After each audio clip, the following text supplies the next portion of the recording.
Welcome to View from the North on ThinkTech Hawaii. I'm your host, Jay Fidell. Today we'll talk about chaos in Canada. How do the Canadians feel? Our guest for the show is Dr. Ken Rogers, retired Canadian businessman. Welcome to the show, Ken. Hello, Jay. It's a nice day in Vancouver in Canada, despite the fact that you have an incoming U.S. president that seems like he's very intent on causing chaos around the world, particularly in Canada. Yeah. Well, we care. I mean, we, not him, but we care about Canada.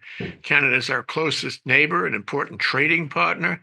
Its welfare, as we all know, is important to the U.S. There's a lot going on these days in Canada. We need to follow what is happening there, especially with regard to the tumult created by Donald Trump. So, can you take a look from the Canadian point of view and tell us what people think is happening with Trump? Nobody really knows for sure, other than they expect him to follow through with his threat about the tariffs. He seems still to have that misunderstanding that the country against whom he imposes tariffs is the one that pays them.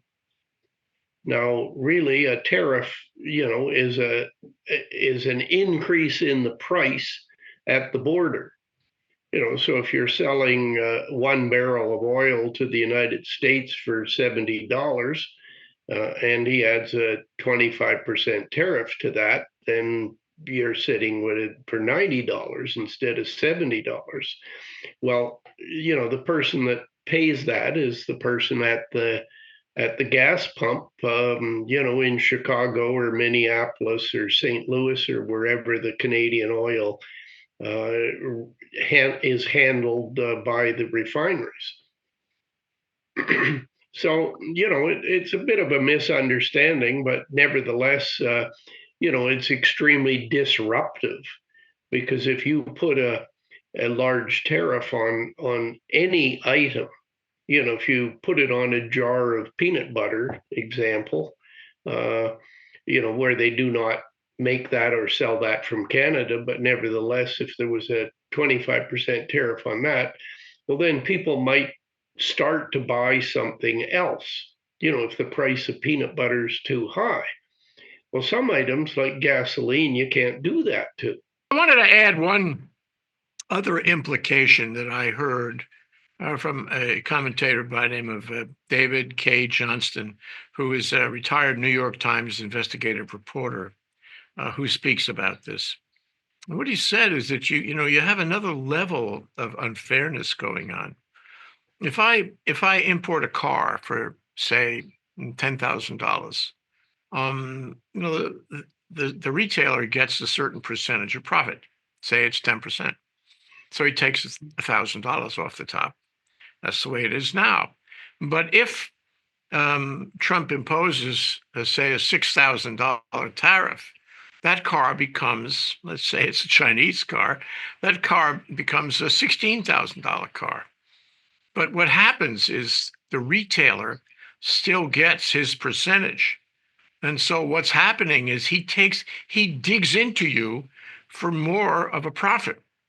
So the retailers are happy enough, assuming they can still sell cars. They're happy enough because they're actually going to do better on the profit side. I know that's complex and people don't understand that, or maybe they don't agree with it, but I'm wondering your thoughts about that. Retailers would be happy enough. People will pay the price, or a certain number of them will. And retailers, can hoist their profit margin or use the same profit margin as against the increased price. Your thoughts?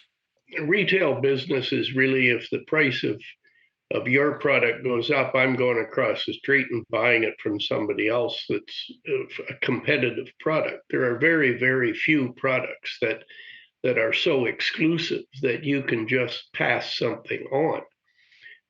There are some exclusive items in the trade between Canada and the United States, which show somewhat the insanity of Trump's tariffs. For example, not too long ago, a few months ago, China increased a requirement that no Chinese company may export certain rare earth minerals to the United States. One of them is called geranium. So it's a name somewhat like the flower, but it's spelt quite differently. Well, the largest import of that rare earth, very important in military applications, happens to come, other than the US produce about half of what they need. And the other half, since China doesn't produce it, are not allowing export of it to the United States.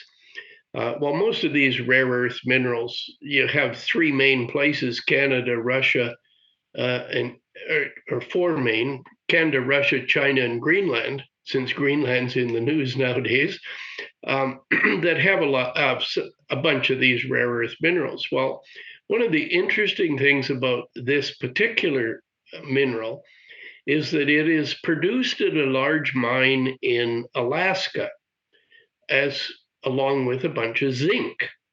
Well, the best place to refine zinc in the world happens to be a large smelter in southern British Columbia, about less than 100 miles north of Spokane, Washington.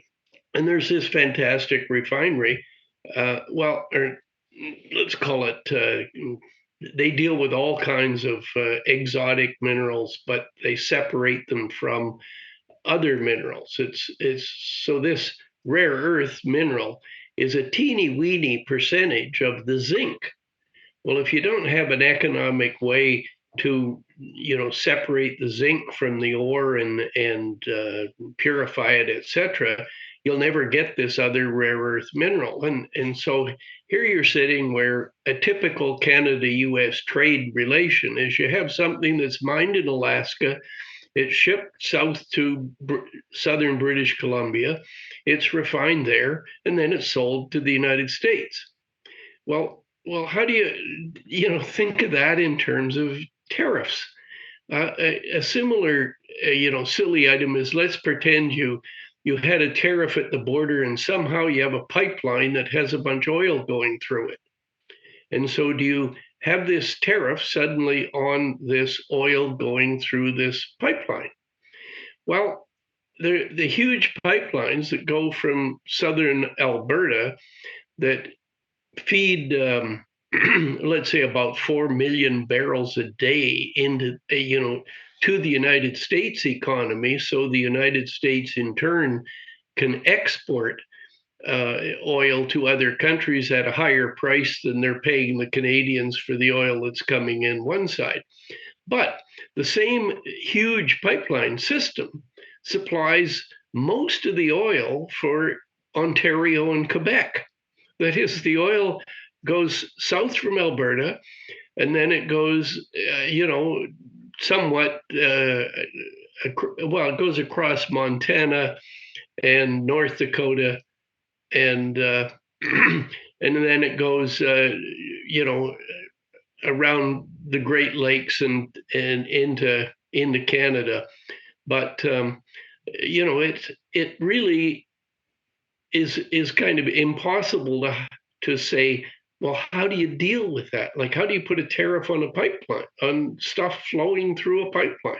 Do people in Canada understand this, what you're talking about? Do they understand the complexity? Do they understand, the basic principle is that the importing country is actually going to wind up charging what amounts to a sales tax on its own citizen? Do they understand that? Many Canadians seem to have a better understanding of it than Trump does. He somehow thinks it's a tax on Canada, not a tax on the American consumer. However, most lay Canadians are not economists by profession. They don't understand some of the intricacies. But what the interesting thing in the last 10 days or so is the response in Canada to Trump. is every time he opens his mouth to talk about, tariffs in Canada, he is developing greater and greater animosity by the predominance of Canadians. There are, perhaps, 10% of Canadians might have thought, gee, Canada might be better off if it was a 51st state of the US, or they'd say at least interested. But every hour, that percentage is going down. Every Well, time Trump opens his mouth, he creates animosity towards the United States by Canadians. you think this is actually possible? I mean, you've identified some of the complexities about the tariff, but the 51st state thing is really interesting because you need more than a president to create another state. And Canada is a very large country from sea to sea, and it has many provinces. Are each of those provinces another state? Or he hasn't addressed this because he hasn't thought about it. He hasn't thought about anything. But bringing Canada in, you have to give respect to the provinces.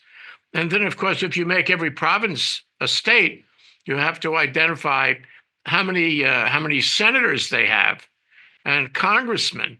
You have to identify what kind of electoral votes they have.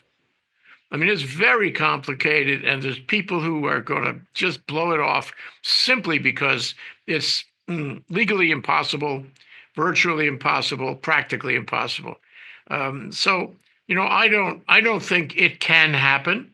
A lot of the media thinks it cannot happen, and the question is, and this is a hard question, what will Trump do? Will he do nothing? Will he drop the idea? Because he's repeated it so many times already. He's drilled down so many times that there's the fair constituency that is saying he may not do what he says, but he'll do something aggressive against Canada. And that will enhance this animosity you're talking about by tenfold. The animosity is already there. I mean, he's said enough and done enough. He has really turned Canadians off. The Canadian press has, to some extent, repeated some of the items why Canadians like Canada the way it is, and why many countries in the world, many people in the world, think that Canada is a far nicer place, human-wise, than is the United States. Somewhat like the attitude towards both Australia and New Zealand. And a lot of it comes down to what are the major differences between Canada and the United States. Is one of the main reasons why your thesis that you were just espousing is not going to happen, is that the Republican Party would never be very happy to take Canada in, especially if you made 5 states or 3 states or whatever, because they would all be voting Democratic. There's not a ghost of a chance that the Canadian populace would vote for the American Republican Party. There are a few people, maybe 10% of them, but that's it. We have a Conservative Party in Canada that's probably will be the governing party in Canada by the middle of this year. That is, our Parliament is now out of session. It will not be in session when Trump comes in. It won't be in session for a month or two after. We will have an election in the spring or early summer, and then we will have probably a minority government. It may be a conservative government. They will have more seats than anybody else, but it's unlikely they will even have a majority. They'll need a coalition to make it work. However, if you put Canada into more than one state, you would have a Democratic government forever in the United States. That's a good showstop for him. But he's going to continue, and my sense of it, he's going to continue to pound on Canada. He won't use, force, but he'll use economic angles, economic leverage on Canada. Can you speculate as to what that might be? And can you also speculate about what Canada can do for countermeasures? I think, good leadership at this point, see if you agree, requires Canada or its leadership to say no. And we're just as serious as you are. We're not doing that. Don't even mention it, sort of thing. But what countermeasures could Canada come up with to say we don't care about your threats of using economic force on us? The key thing about economic force is to understand what is Canada. Canada in many ways is almost as American as is Washington State or California. Most of Canada is more typical to the United States than is, Mississippi. Importantly, there's no, major companies in Canada are the same company. That is, one of the four biggest exporters, there are four huge exporters of oil and gas into the United States, especially oil. One of them is Exxon. Well, how does Exxon respond to Trump fiddling around with their income? Well, every other major industry in Canada is dominated by major American companies. I mean, they're the same companies that are in Canada, they're in England, they're in Mexico, they're all over the place. And they really do, the oligarchs, let's call them, or the mega corporations of America are not too happy if somebody's going to just doodle around and use sort of a whipping boy with their economic transactions. If you were the chief executive of Exxon, how would you like somebody to be just jerking around a huge portion of your income? What about Canada? What can Canada do to make it clear they're not going to accept that? That's difficult because how do you just say, gee, we don't want to do that? I mean, about 25% of Canada's gross domestic product is involved in international trade. And well over half of that is with the United States. If you took out energy, oil and gas, Canada has a huge deficit in trade with the United States. Trump's making a whole bunch of noise that Canada has a $100 billion trade deficit with the U.S. Well, it's all energy. It's all oil and gas. I mean, basically, Canada ships oil and gas to the United States at, let's call it $60 a barrel. The United States, gets the advantage of doing the refining of that oil. The minute it comes out of the refinery, it's the same as, nice light crude that went in. And so, gee, it was, the other crude going into other refineries cost $70.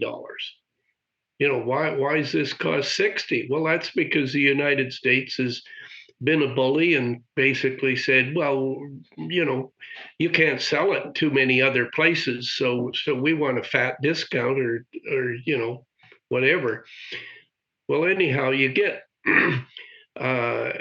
with that, then the U.S. ships that to the Gulf, around the middle of Illinois or Nebraska or places in the middle of the country, and they have nice cheap oil and gas or gasoline in their cars. Meanwhile, the oil that's produced in Louisiana or Texas, nice and close to the border, just ship it over to a boat and ship it off and sell it somewhere around the world. So it's kind of like the idea that the United States buys wheat from Canada and then sells us back the bread. And who's better off for that? Is really the majority of the trade between Canada and the United States has has some element of that in it. China is wrestling with the same sort of thing, these threats of, it's a different situation, but it's wrestling with the same issue about threats of tariffs. And so it has designed countermeasures, such as the one about the rare earth that you mentioned. And it's not going to ship to American companies at all, some of these important exports. Mm. And I suppose in terms of imports, I don't know what China's doing, but it could impose its own tariffs on the way back. Maybe it's doing that. Likewise, Canada could say, we're not going to ship you stuff you need. We're going to put a limit on that, or we're going to stop. And or we're going to impose tariffs on what you ship to us. You want to impose tariffs on us and punish us and bully us? We're going to do precisely the same mirror image thing to you. Have a nice day. I think that's what China's about right now, and maybe they're bluffing, but there's a certain equity in all of that. What about the countermeasures from Canada? Why don't they do the same thing? That has been suggested. That definitely was done the last time. And the countermeasures were very selective. For example, when Mitch McConnell was head of the Senate, one of the countermeasures was to eliminate imports of Kentucky bourbon to Canada. Like have something that will hit home to somebody who has access and influence over Trump. Where the majority of the hitting home is the large American corporations whose Canadian subsidiaries will be hurt by, Trump doodling with their, transactions, their trade. And so really the countermeasures are really indirect in the sense of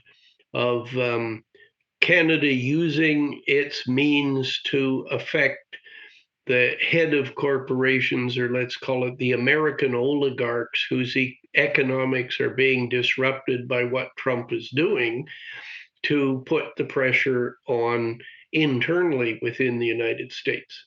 But the one of Trump talking about, making Canada a province is the one that, or one state or several states, is the one that's really causing the greatest anti-Americanism in Canada right now, or anti you name it. Is it's developing an anger. You and I have talked about um, Justin Trudeau's popularity before, and it's clear from our discussions that he has been less than popular for a long time. And he was going to lose his job one of these days. But I'm kind of nursing this theory that Trump accelerated that by embarrassing him, calling him names, insulting him, making him look like a fool personally. No, Trump didn't affect Trudeau's popularity one iota. his situation existed there, and even though Trump might like to think that he's caused some of the political chaos in Canada, that political mess was already there, and it's not really going to change. It's most likely going to end up an election and another coalition government, and the odds are probably the coalition will be not much different than the coalition that's just leaving. That is, okay. There's a conservative party in Canada, but is not nearly as far to the right as the one in the United States. But they will have a real problem getting a 50% majority. And in Canadian Parliament, 50% is in charge. Is Canada moving right? Maybe a lot, maybe a little, but is it moving right? It has been moving to the right. I think the Trump factor is almost like an antidote to say we've had enough of going anywhere that direction. I think that every time he opens his mouth, Canada moves another inch to the left. Okay, let me compare Canada, if you will, with Mexico, make that, well, Mexico's part of this too, but with Mexico and Panama, and of course, Greenland. He says he's got a world plan, a new kind of manifest destiny for the United States. It seems to me we're spending a lot of time in the media talking about Canada, maybe because it's our closest neighbor, maybe because it's more outrageous than the others. Of course, they're all outrageous. But query, where do you think Canada fits in this trilogy of manifest destiny initiatives? You'd probably love an article in one of the major Canadian papers today. Was Greenland? Most people don't know.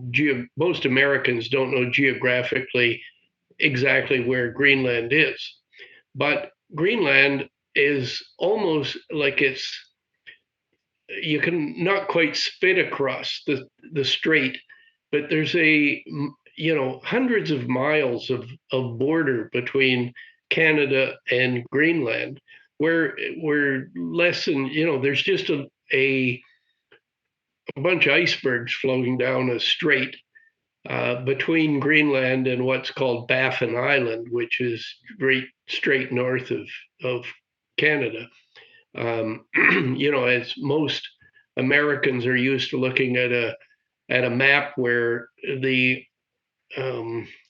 longitudes are vertical, where really they curve in to the North Pole, and so Greenland's an awful lot closer to and is essentially the same as northern Canada, and that's why we have a lot of the similar minerals, similar other things. Your Northwest Passage goes between Greenland and Canada. It's where the bottom tip of Greenland is somewhat out in the Atlantic Ocean, but so is Newfoundland. Like Newfoundland, the province of Canada, has got to be, a few hundred miles east of Maine. However, the comparison with other countries is quite different because Canada is so close to the United States. It's the only country with which we have a land border.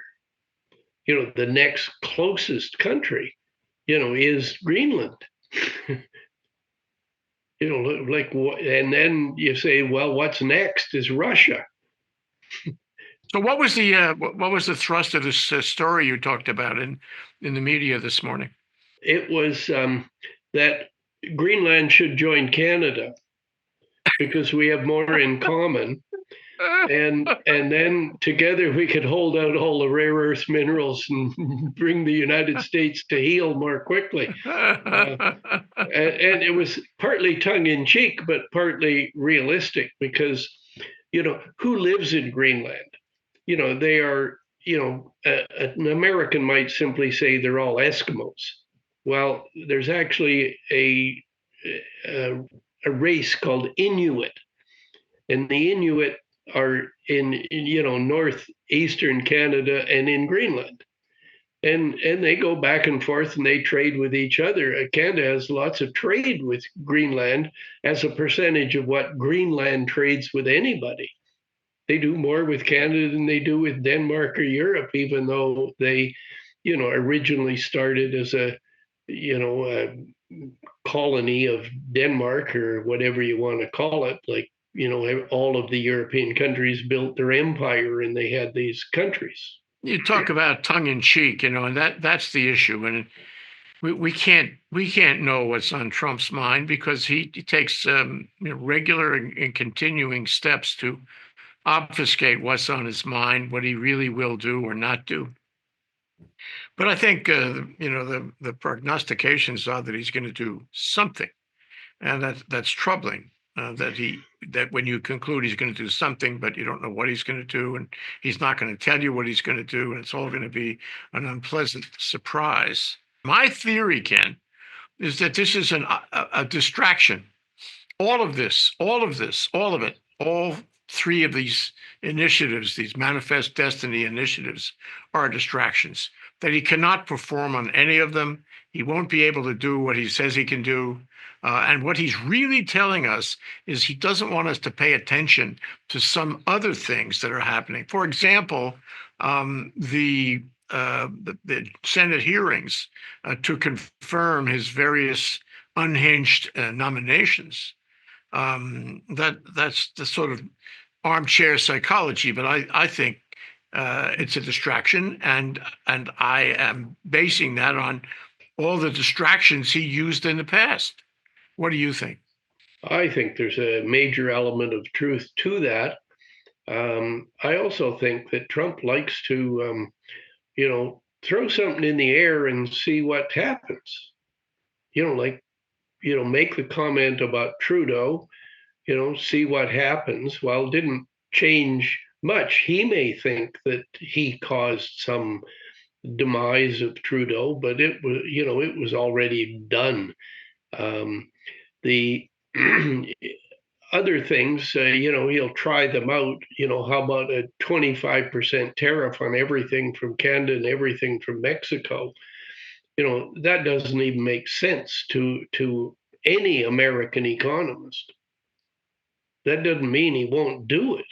He throw the ball in the air, see how it flies, and what leverage can he get out of it? Like, he's a bully, he's an extortionist. What can he do to get something that he want? He may not even know what he wants. But the easiest country for the United States to try to extort is probably Canada, Yeah. because we have a 5,000 kilometer border, and we've got more trade, more interaction than anybody else, and we're way smaller than the United States. Part of his playbook seems to be to create chaos, and then, as you say, see what happens, and move like a good totalitarian dictator to move into the vacuum created by the chaos. And I think he's effectively done that in the US. We have chaos where we don't know what to believe anymore. He's got tens of millions of people believing that what happened on January 6th was a walk in the park and not an insurrection. And he'll do that again and again. He'll do that in Congress. He's done that with the Supreme Court and the justice system in general and so forth. Chaos. This country has chaos. And if my theory is correct, he likes chaos. He wants chaos. And he will move into the vacuum created by chaos. Likewise, I think that him and Elon Musk are trying to create political chaos in Europe. And they will see if it sticks, and they will try to move into the vacuum created by the chaos there. And I think, you can have various points of news and events in Europe with those guys and connect the dots, and you get the same result. Maybe not to the same degree, but it's the same process. So I titled this show Chaos in Canada. Do you agree? I think you did mention that you felt there, or somebody felt that there was chaos in Canada. Is there chaos in Canada? And what advantages does that allow for people who are would-be dictators, such as anyone in Canada, and certainly Trump? What's your view of it right now? Chaos in Canada is perhaps not the right word. There is great concern. The first item is nobody really knows what Trump will do. And let's suppose he puts 25% tariff on the first day. Well, how long will those tariffs last? Just the idea that he's threatened them again, and he likes to cause chaos, and he doesn't treat Canada with the reasonable respect that anybody else would treat their neighbor.